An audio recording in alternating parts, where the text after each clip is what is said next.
Hello, my darling, and welcome to day 28 of 100 Days of Self-Love.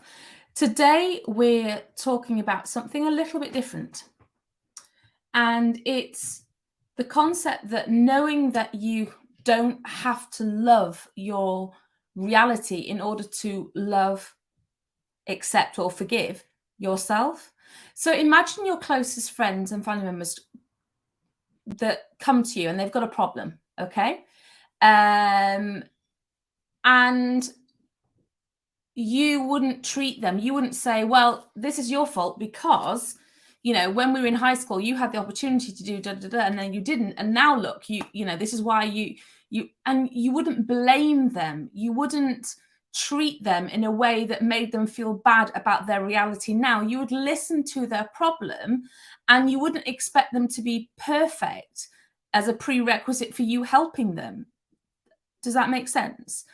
But the thing is that you have to, as we treat others, we have to treat ourselves as well. And we have to realize that we're not perfect. We have to love ourselves as we are, not and where we are, not as we would want to be.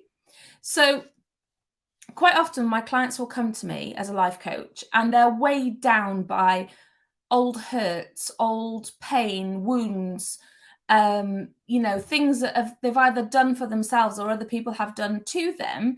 But it's sometimes we say, well, I should have realized that he was no good. I shouldn't have done that job. If only this were the case, then I would, whatever, right? But we have to, that's just kind of prolonging our suffering, if that makes sense. We can't have things any different than they are right now. Right now, where you are this moment is where you're supposed to be, based on the decisions that you've made.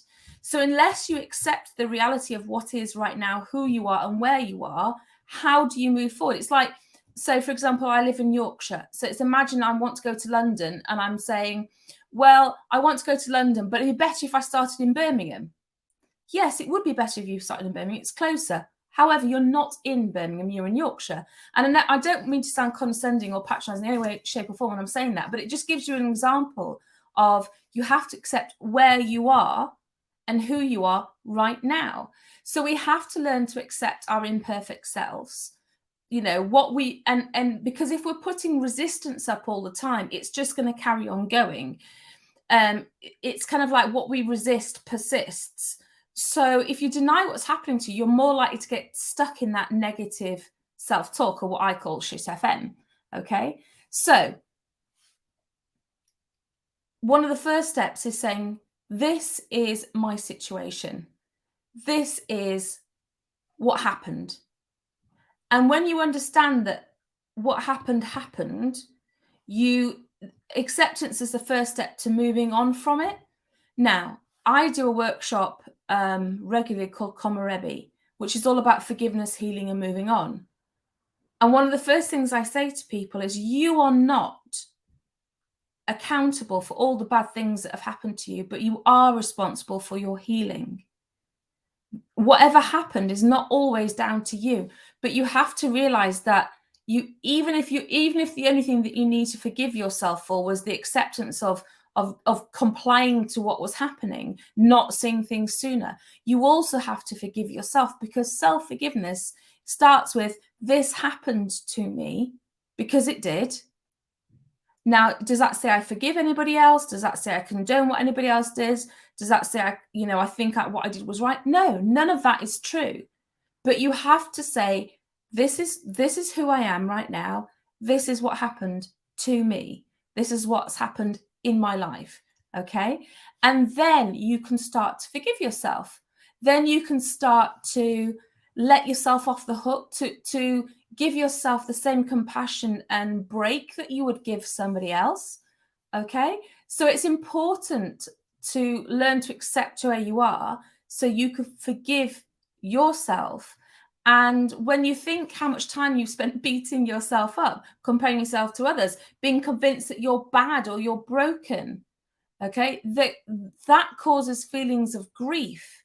And to continue to almost like wound ourselves is the opposite of self-love.